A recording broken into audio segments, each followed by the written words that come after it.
No sacred cows in his department's drug war review, even personalities as high as the former chief executive. A bill has been filed at the House of Representatives seeking to penalize the unauthorized use of sidewalks, whether for parking or selling or using them as bicycle or motorcycle lanes. Lois Calderon gives us details. Divisoria sidewalks are crowded, both by pedestrians and vendors. We found Aling Nena selling clothes and slippers in one corner. It's not her real name because what she does is illegal. And for the past 3 decades, cops and the MMDA have been chasing her. Takot at takot kami. Nakiusap po kami na kung pwede po namin makuha yung tinda namin. Ayaw po nila ibigay. Nakumpiska po yung mga paninda niyo? Opo, kasi binibigay daw po nila sa bahay ang punan. Utang lang po namin yan sa 5-6.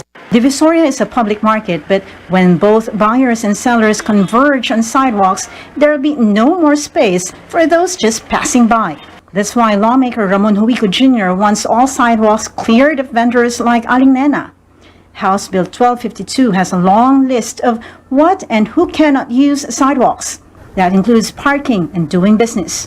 The proposed law is more punitive because it penalizes violators a fine of as much as 30,000 pesos or a jail term of 1 year. MMDA's head of Task Force Special Operations Colonel Bong Nebrija says the Huico bill gives the existing land transportation law more teeth. There's really no penalty. It's confiscation. But what we do sometimes for those repeated offenders, we write them environmental tickets. The consequence might be deterrent for people to use the sidewalks for personal or commercial use. For sidewalk vendors like Aling Nena, what law enforcers confiscate is equal to her family's lifeline. Her sick child needs an operation. Kaya yung anak ko po ngayon hindi pa na-ooperahan kasi gawa po na wala pong tinda. It's a cat and mouse chase each day. Personally, I do not want to haggle with them taking their goods. The capital that they use in selling these goods are coming from loan sharks. The 5-6, the microfinancing on the streets, or what we call the 5-6, right?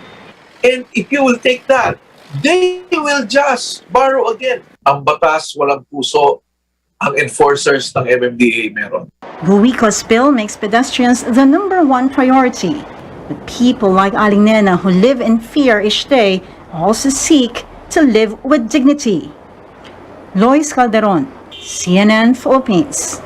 The Education Department directs local governments to remove quarantine facilities that were set up in public schools during the pandemic. That says more than 15 million public school students are expected to return to classrooms by November.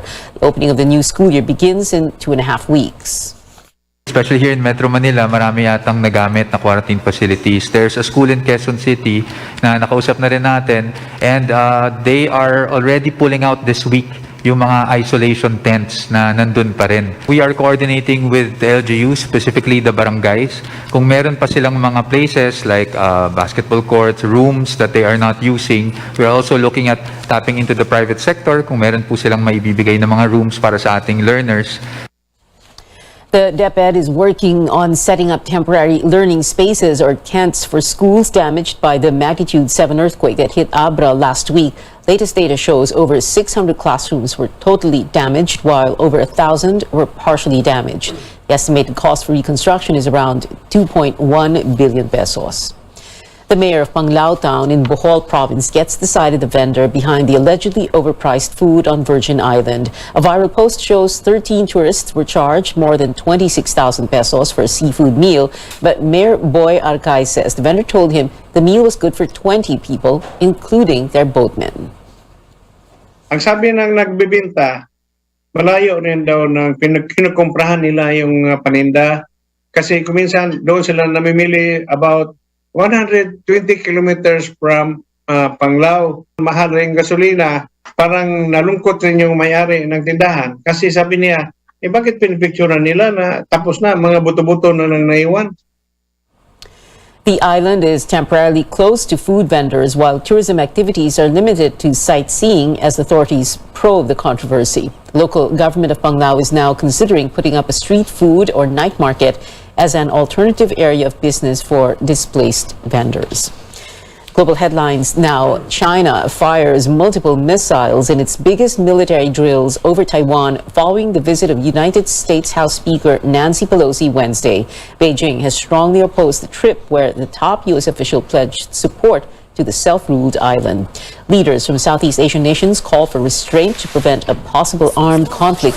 Tristan Nodalo is still in China with the latest. China's People's Liberation Army kicks off its military exercises in key strategic areas around Taiwan in response to the visit of U.S. House Speaker Nancy Pelosi on Tuesday. The drills are taking place in the northern, eastern, and southern portions of Taiwan, which could block sea and air spaces. Pelosi's visit was strongly condemned by Beijing with a commitment to respond militarily and economically. 玩火者绝对没有好下场，犯我中华者必将受到惩处。 World leaders are calling for maximum restraint as tensions over Taiwan build up. Foreign ministers from the ASEAN region also expressed concern over the situation in Taiwan Strait, a potential flashpoint that could lead to an actual armed confrontation. The regional bloc also called on parties to refrain from provocative actions and uphold the so-called One China policy. The United Nations also reiterates their position on the decades-long principle that there is only one Chinese government. We abide by General Assembly resolutions, by the One China policy, and that is the orientation that we have in everything we do. As tensions heat up, the Philippines is closely monitoring developments in Taiwan, highlighting the need for contingency plans. While we don't have the intention of engaging in a war with any country, okay, we might be caught in crossfires with warring countries, ano? And what we need to prepare for is not a capability to fight a war, but what we need to prepare for immediately and urgently is the capability to respond to any foreseeable contingencies. The Manila Economic Cultural Office in Taiwan says contingency and evacuation plans are in place for thousands of overseas Filipino workers in the island. Reporting from Guangzhou, China, Tristan Nodalo, CNN Philippines. The Philippines joining calls for restraint, saying diplomacy and dialogue should prevail. Up next on Newsnight, global producer Warner Brothers teases a sequel to the hit movie Joker. And Maroon 5 is returning to Manila. Find out how and where to buy tickets. Stay tuned to CNN Philippines.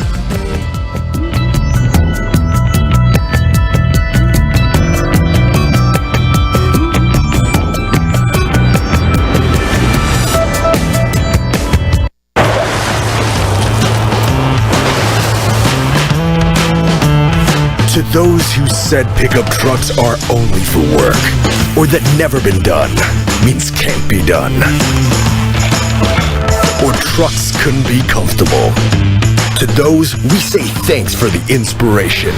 Next generation Ford Ranger. Do the undone. Reserve yours now on Ford.com.ph or at your nearest Ford dealer. Fried chicken? Timplang happy! With easy-to-cook Magnolia Chicken Timplados. Iba't ibang sarap ng chicken, kaya. Anong Magnolia Chicken Timplados mo? Iba't ibang easy chicken sarap. Listo at ganado ang baby ko sa vet-approved Nutri-Chunks. With active boost and prebiotics na pampalisto. Made with real meat, with essential nutrients to help them grow healthy and happy. Listo, ganado sa Nutri-Chunks. I wanted to become a pilot so I can use my skills and also to see the world. It's quite a noble job. You should be always focused on the task at hand so you'll be able to make decisions that are crucial. My leadership style is always engagement and transparency. This is really a service for the country. We will make Philippines proud again through Philippine Airlines.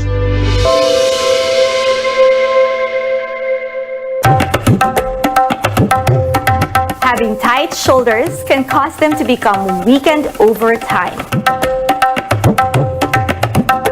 To keep up with your daily routine, your shoulders will need a good stretch every so often. Hold, breathe, smile, and when you're ready to let go, let go. So get ready to move as I guide you through your yoga for shoulder mobility.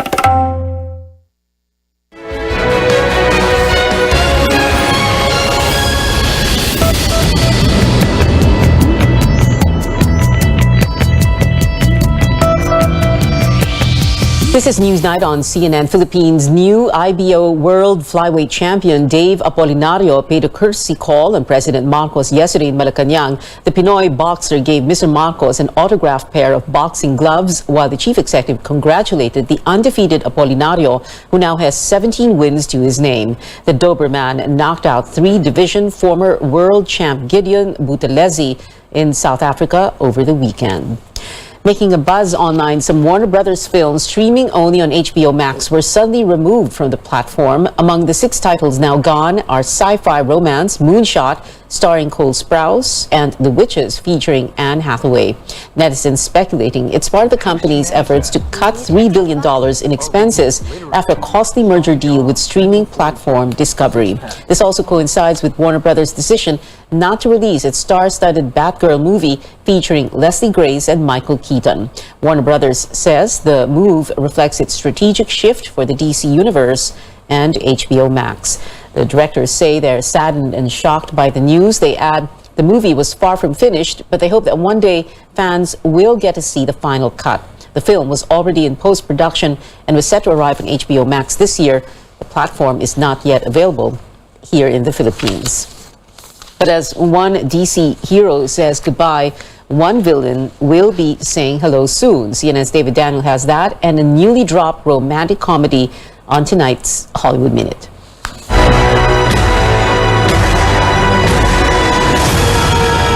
Joker fans have plenty of time to build up anticipation for the sequel. Joker Folie à Deux is set to arrive in theaters October 4th, 2024. 5 years to the day after the original film's release. 2019's Joker made more than $1 billion worldwide, the highest grossing R-rated movie of all time. I just started a new job. It's totally consuming my life. I have no time for anything else, and I'm okay with that. And I just took a break from my job, and I have all the time in the world, and I am totally okay with that. See? We're doomed. After an awful first date, Asha and Ravi pretend to be dating to get their parents off their backs and to survive wedding season.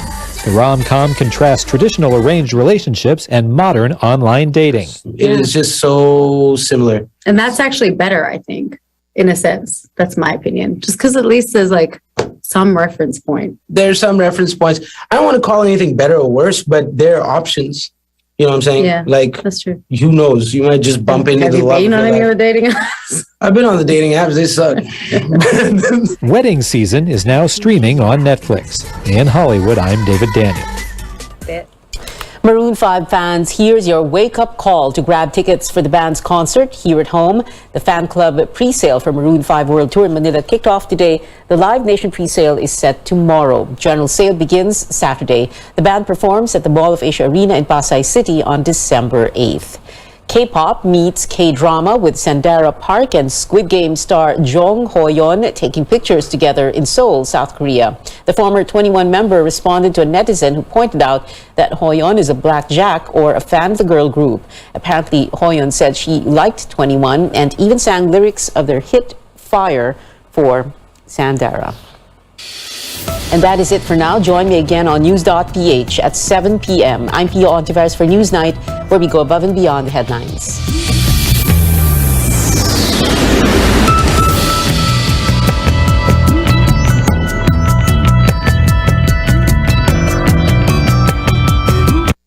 This program is brought to you by... Because of Miss Earth, I was able to help. Oh, anyari sa'yo? Ba't nakasimangot ka? Alam ko na. Masakit ang katawan mo, ano? Sa sobrang trabaho? O di kaya masakit ang ulo sa sobrang stress? Break ka muna. Hinga ng malalim at imasahe ang ulo mo gamit ang Herbalaya Liniment Oil. Ako rin ganun eh. Kaya pag mataas ang tensyon sa trabaho, mag-Herbalaya break ka muna. Herbalaya Liniment Oil. Amoy na kaaya-aya. Sa bawat pahid ay ginhawa. DYKB Radio Ronda.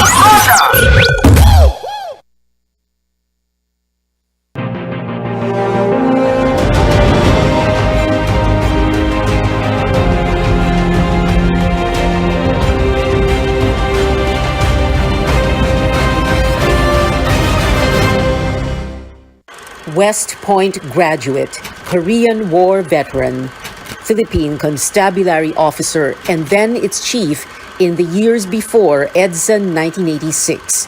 His defection and decision to hold up in Camp Aguinaldo with then Defense Minister Juan Ponce Enrile and the Ram Boys sealed the fate of former President Ferdinand Edralin Marcos. Cory Aquino chose him to be her AFP Chief of Staff, then Defense Secretary, and later presidential candidate. Breaking ranks with the political party LDP after losing to House Speaker Monching Mitra in a convention, Ramos formed Lakas, which was his vehicle to run in 1992. His campaign slogan, a clever take on his name and his date with history, EDSA 92, won that election with just 23% of the vote. But the master tactician, he and House Speaker Joe De Venecia cobbled together a rainbow coalition. As president, he led over a period of economic achievements toward so-called tiger economy status, credited with dismantling monopolies, cheering the country towards Philippines 2000, legislating protection for migrant workers, bringing a measure of peace to Mindanao. Diligent and disciplined, his trademark rolled-up sleeves were not unusual, insisted on CSW, complete staff work, not your regular politician, but mastered the art of war and diplomacy. When he stepped down from office, he did so with grace and dignity, turning over the presidency to the man who handily beat his own choice for president. Everyone knew his trademark thumbs up sign and his trademark Kaya Natin To rallying cry and his trademark sense of humor.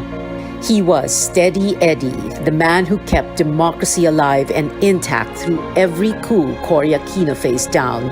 He was Tabaco, the man who chomped on his cigar like there was no tomorrow.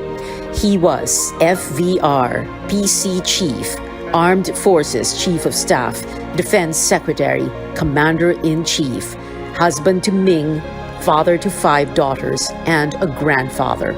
Soldier, freedom fighter, leader, visionary, patriot, a man of our times, a man for the ages.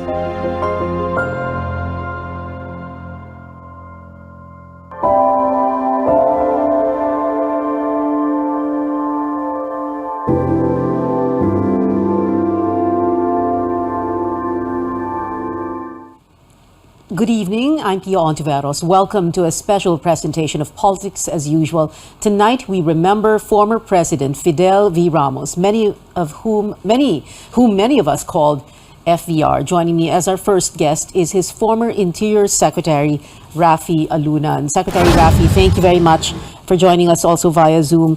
Even before, sir, you were DILG Secretary, you were with the Tourism Department noong panahon ni Cory Aquino. And I remember you in the December 1989 coup negotiating with rebel soldiers, the Ram Boys who had holed up in a hotel in Makati. But let's talk about those years with the Cory government. You met and worked with FVR at that time, who was first AFP Chief and then Defense Secretary. What was that like, sir? Well, first of all, thank you, Pia, for having me. And very happy to say a few things about my experience with FVR. Yes, you're correct. We served together in the cabinet of President Cory Aquino. I entered as an undersecretary and later on became his peer in the cabinet as Secretary of Tourism. We worked together on many occasions. Foremost in my mind were the disaster relief operations that we conducted together after the Baguio earthquake, Pinatubo, and we also worked together in preserving Camp John Hay. He provided strategic support by giving me General Gaudencio Tobias, who was his boss in PhilCAG, and General Demi Camp, who provided a battalion of Air Force security personnel to help me preserve Camp John Hay the way we received it from the Americans who left abruptly after the and of course, when we discussed the bases with the United States, the first person I went to was Secretary Ramos to ask whether I could take on that job, because I said I will not take it on unless I have the full support of the Armed Forces of the Philippines, because there's no sense in holding the flag up high without the AFP backing me up. And to a man, Secretary Ramos, General De Villa, General Biason, General Apatia, and the rest of the High Command said, this is our moment, stand your ground, work for the national interest, we'll back you up. Secretary Rafi, you campaigned for FVR in 1992 when he ran for president. Why did you want him to be president? Why did he want to be president? Why did you want him to be president? Why did I want him to be president? Yeah. Okay, well, that's a very good question. I wanted him to be president because I was already impressed with him even before he worked for President Cory Aquino while he was still in the administration of President Marcos, because he represented the good side of the armed forces. He symbolized reform. He symbolized professionalism. And I already saw in him a leader that we could count on or rely upon when the time came. And that time eventually came in February 1986. And during the time that he served as Secretary of National Defense under President Cory, he defended the seat of democracy and the centers of power, centers of gravity in Metro Manila, to prevent these authoritarian forces from regaining power. He impressed me already in February 1986 as one of those who was instrumental in restoring freedom and democracy, which we needed so badly to push the country. And he believed in that. But he was put to the test during the time of President Cory, where he had to quell about maybe 7 coup attempts.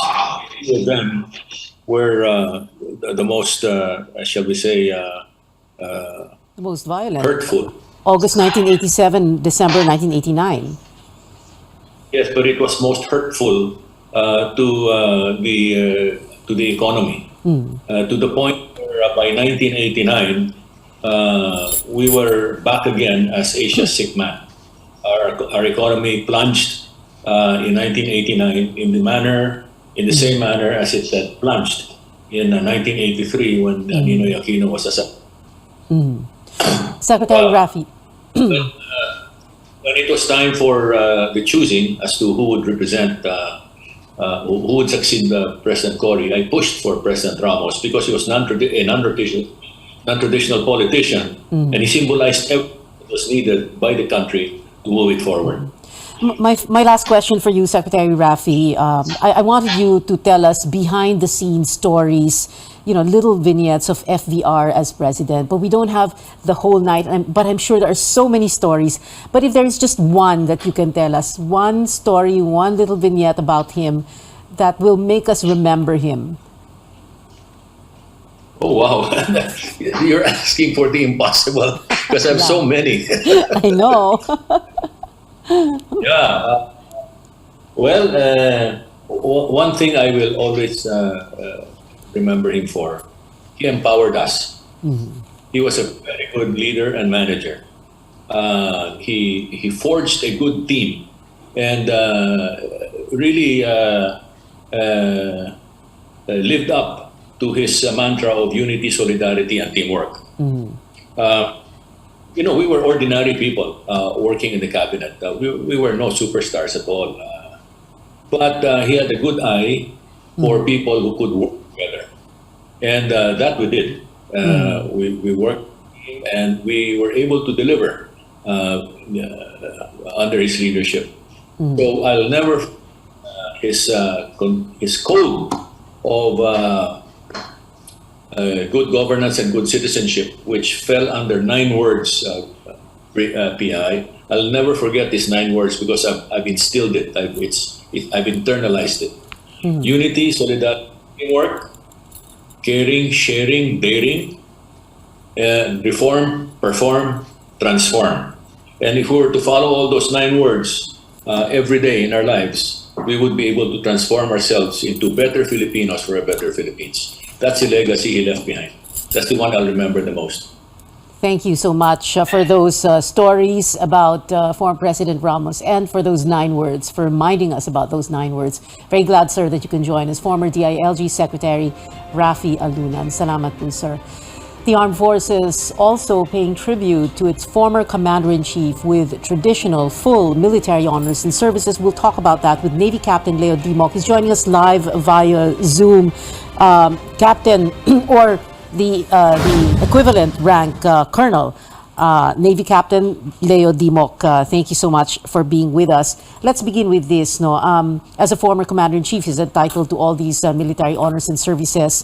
Tell us first, very briefly, about what happened on day 1. Day 1, of course, is the day after he died. And there are certain processes, certain procedures, things that happen in all military camps. Go ahead, Captain Dimok. Thank you, Ms. Tia. During the first day after the announcement of the notice of death of the former President Fidel Ramos, we formed there was a military formation in all of the military installations and camps, and reading of the notice of death of the former president was then rendered by the commanders of those military installations. But before that, during the same day, there was a firing of guns that started at 5 o'clock in the morning. It is made possible by the firing of 8 successive gunfires by our artillery pieces. And then immediately at 6 o'clock in the morning of the same day, there was a single fire also from our artillery pieces successively every after 30 minutes. And then it goes until 5 o'clock in the afternoon during our retreat, wherein another 8 salvos of the artillery pieces fire were rendered again. At may that was the first day. At may ibig sabihin ng 8 guns, right, Leo? Yes, Ms. Pia, that signifies the 8 provinces, symbolizes the 8 provinces that first fought against Spain during the Philippine Revolution. It's the same symbolism as what is depicted in the rays of the sun in our Philippine flag. And of course, as a former president, commander-in-chief, a former general, what we saw in FDR's wake are vigil guards, for example, the flag beside the urn. Captain Leo Dimok of J3 of the Armed Forces, which is in charge of these military honors and services, will be explaining all that and more after this very quick break. Be right back.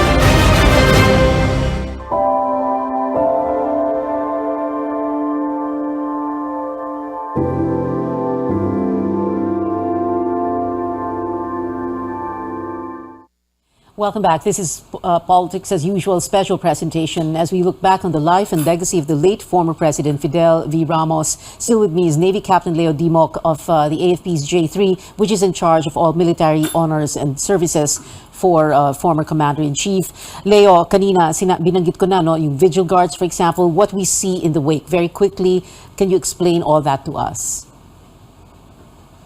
Yes, Ms. Pia. During the death of our former President Fidel Ramos, we are actually mandated to provide a vigil watch to the former president. This is composed of one vigil officer and 4 vigil guards. On top of that, we are providing an officer in attendance that is closely coordinating with the family. And this will be done during the wake until his interment. Okay, let's talk about that, the interment, the day of the burial. Tell us what we're going to see and let's go through the rundown. We have a funeral procession from Heritage Park where FDR's remains are being waked. and we will have what you call graveside honors. Sige Leo, ikwento mo sa amin. Of course, this is good that we're talking to you because you were in charge also of the funeral honors for former President Noy Aquino last June. So, kumbaga, uulitin nyo lang yan lahat. So, ikwento mo lang sa amin what is going to happen every step of the way. Yes, ma'am.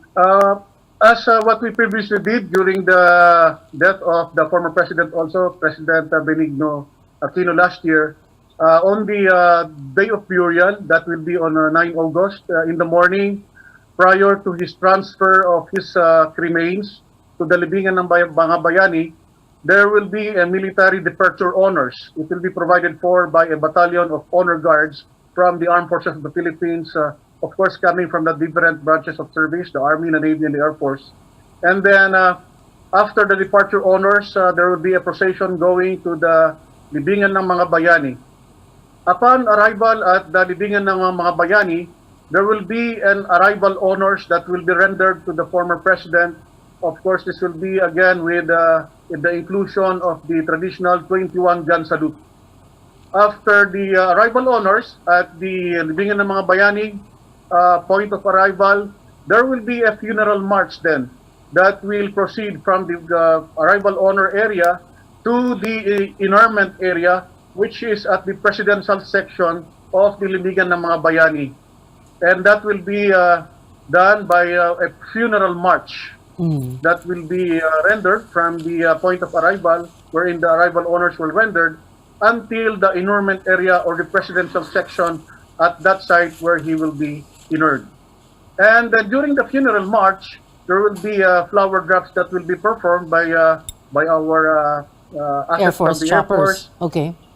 Yes, and upon arrival at the graveside ceremonies and honors will be performed for him.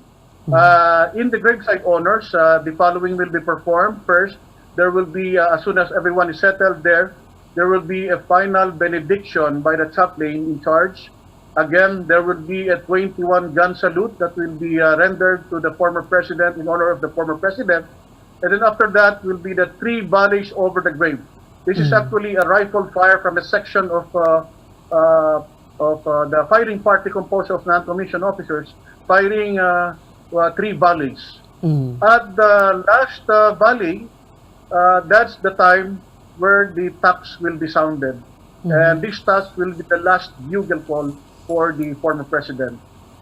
After which, then the flag will be folded and then presented to the next of kin. It's in honor of the as a symbol of his service to our country.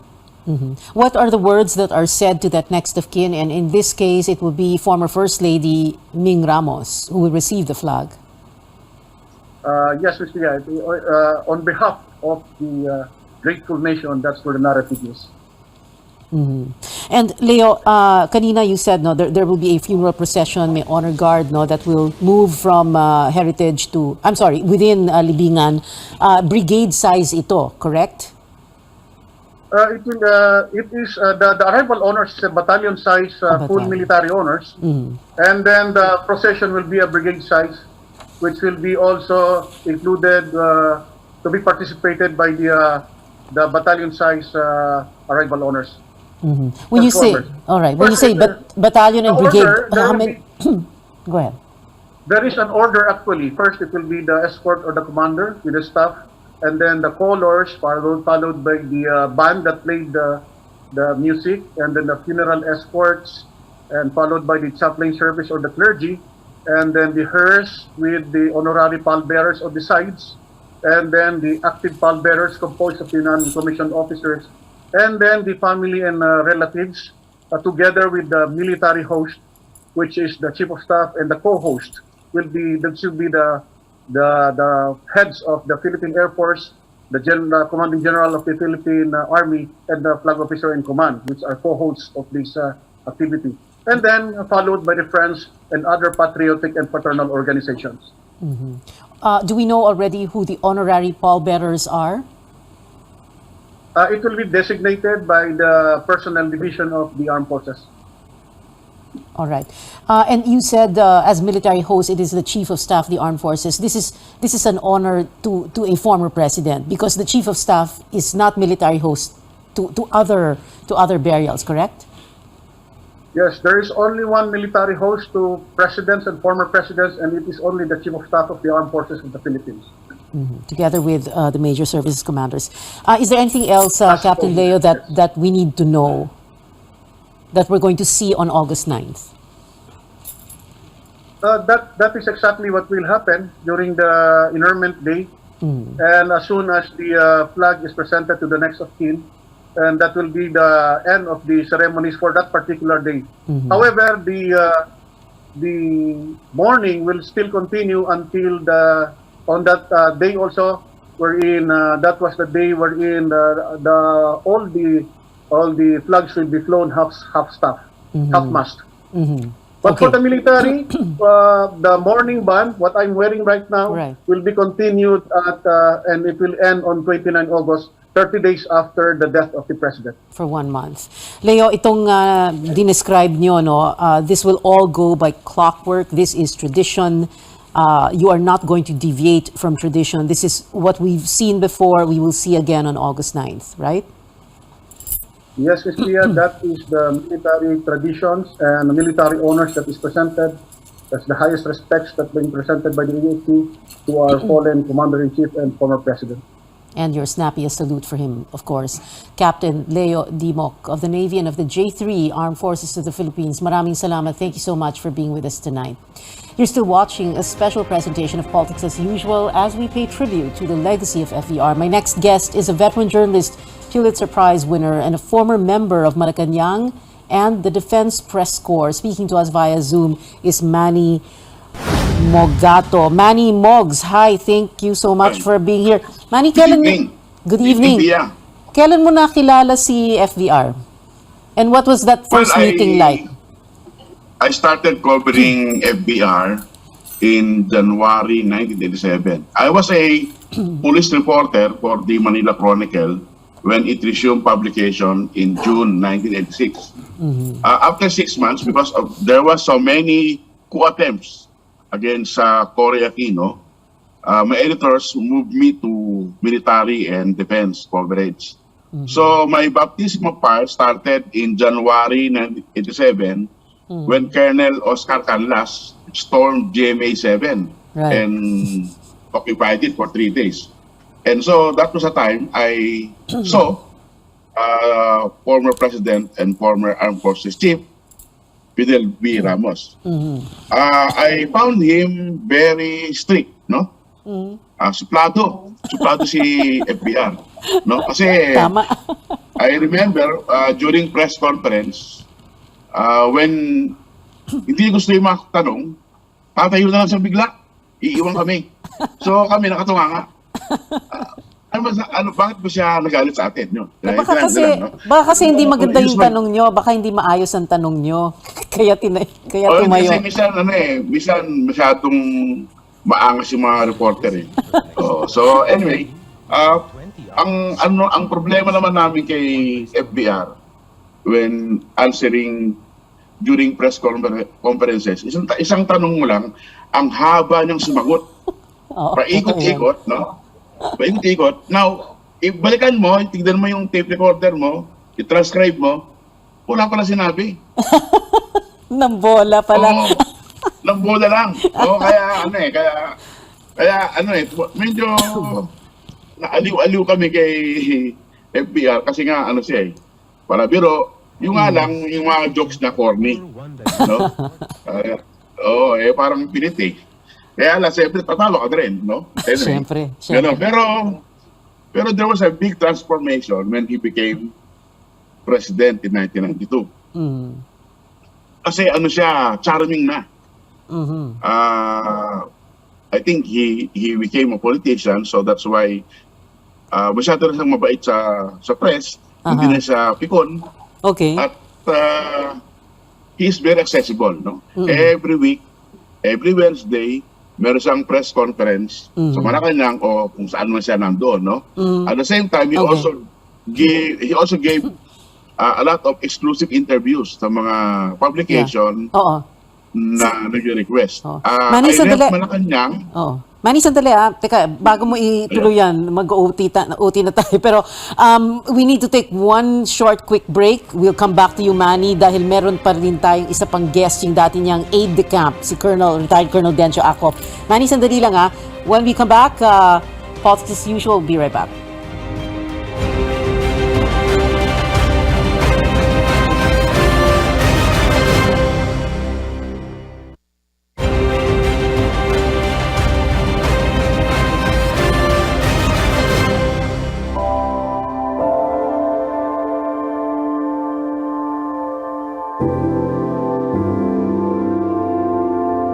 This is a Politics as Usual special presentation remembering FVR, a man of our time. Still with me, veteran journalist Manny Mogato, and joining us too is former President Ramos's former aide-de-camp, retired Colonel Dencio Acop, who's joining us via Zoom from Perth, Australia. But first, let's go back to Manny. Manny, I wish we had more time, lalo na sasabihin ko sana tayong mga veteranong journalist, pero mas veterano ka pa sa akin dahil mas nauna ka pa talaga sa akin. Pero Manny, I'm sure ang daming kwento. No? Ikwento mo na lang isang kwento lang ng isang behind-the-scenes story na hindi alam ng mga viewers natin, ng mga readers ninyo, ng mga ordinary citizens. You know, it's something that you were privileged to see na nakita mo kay FVR. Si FBR may grace under pressure, no? Kasi marami na akong near-death incidents, no? Joining FBR sa mga kanyang command visits, no? In one of these incidents, yung aming poker plane nag-overshoot sa runway sa may Northern Samar, sa Tarman. And si FBR is very cool. Sabi ko, labas muna kayo. He was the last man to emerge from a burning plane. At pagbaba niya sa aeroplano, sabi niya, okay, let's get back to work. Ganon si FBR, no? Hindi lang sa aeroplano, helicopter, marami na kaming pinagdaanan na medyo delikado yung buhay namin. Pero may isa pa akong isang incident na pinasakay ako sa B-150 ni President Ramos when he visited Borongan, Samar. Yung helicopter namin naglanding sa infested barangay ng NPA kasi umulan, hindi makalipad. So it was a 12-hour trip from Borongan to Tacloban. Nasa loob ako ng B-150 with FBR, and all the time he was reading and writing marginal notes, yung kanyang famous red pen. Right. Famous marginal notes. Everybody knows that. Okay. Yes. So, at multitasker si FBR. Doon sa Bacolod, may town hall meeting, maingay. Si FBR nagbabasa at susulat. And suddenly, yung isang speaker, in-interrupt niya, kinurek niya. Sabi ko, nakikinig pala siya. Akala ko nagsusulat at nagbabasa. Pero observe pala na yung sinasabi. So, I think, hindi lang sa multitasker, workaholic pa, dahil madaling araw gising na para magbasa ng news clippings na pinapadala ni Lulu Ilustre at naglalagay siya ng marginal notes doon sa, mga clippings. So, yun. Yeah. This must have been challenging for you, Manny, di ba? Kasi as journalists, we do our best to keep a safe distance from those we cover, no? But apparently, you did get very up close and personal with him. But I'm gonna go first kasi nakuubos yung oras natin. Sorry po talaga. Colonel Dencio Acop, na former aide-de-camp. Sir Dencio, tell us just kahit one, andyan ba si Colonel? Sir Dencio, oo. Tell us, sir, one of the best behind-the-scenes stories of FVR that you as aide-de-camp was privileged to have witnessed and had been a part of, sir. Hi, good evening again, Pia, and thank you for inviting me. Medyo mahirap sagutin. Many things to say about the great man. I feel honored to have even been associated with him in some way. Marami, Pia. I remember one time during the December 89 coup, Are you hearing me? Yes, yes, we can hear you, sir. Yeah.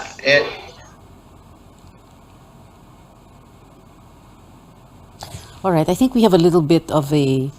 All right, medyo bumagsak ang signal. But we're gonna try one last time to get back to... Yes, Sir Dencio, Yeah. sige po. Siguro we have about a minute, but before you go on, sir, I just wanted to to tell the viewers that that's true. There's so much to say about this great man, but you are joining us for the coverage of his burial on Tuesday. So doon nyo po talaga makikwento lahat. But for tonight, just one story, sir. All right. Yeah, I remember one time during the December 89 coup, he was the Secretary of Defense. I was his Deputy Chief of Security. And binobomba yung Camp Aguinaldo, yung Department of Defense. And then bigla na lang sinabi ni FBR na halika kayo, nung huminto na yung pagbobomba ng mga tora-tora, sabi niya, let's go out of the building and check the damage. So nagulat kaming lahat kasi siyempre, alam mo naman, delikado yun, di ba? Baka bumalik and all that. So we accompanied him outside. Naglakad-lakad kami sa parade field ng Cabaginaldo, and then luckily, the rebel planes never came back to hit us again. Pero tapos on the way back, sabi niya sa akin, saan tayo pwedeng pumunta? Sabi ko, what do you mean, sir, na saan tayo pwedeng pumunta? Kasi it's so unexpected. We didn't really have a contingency plan for that kind of, at that time. So, binolo ko si FBR. Sabi ko sa kanya, sir, siguro maganda, wag tayong pumunta dun sa alam ng kalaban na lagi ninyong pinupuntahan. So, let's find a place na unexpected, maybe just like a safe house. Sabi niya, sabi ko sa kanya, sabi niya sa akin, may alam ka ba? Sabi ko, yes sir, meron, sa Quezon City. But expectedly sabi niya, no, I think we need to be visible to the people, sabi niya. Kahit anong gawin natin, we have to be seen, not running away from the rebels, but fighting them head on, sabi niya. We are the government, we are not running away, sabi niya. And he was right. Well, Sir Dencio, like I said, you will be joining us for CNN Philippines special coverage of the burial of former President Fidel Valdez Ramos, and we're going to hear all your stories about him, and we look forward to that. But for now, I need to say thank you so much to you, Sir Dencio Acop, joining us from Australia, and Manny Mogato joining us also via Zoom. Thank you so much for being with us tonight. Fidel Valdez Ramos, 12th President, a man of our times, a man for the ages. Rest well, Mr. President. Thank you for your service. Our snappiest salute.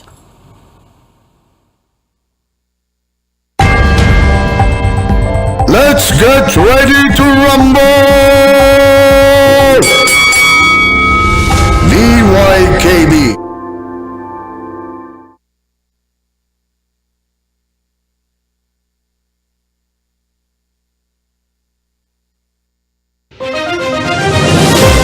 Ini si Ronda Glenn Makiling Tuba, nagaagda sa inyo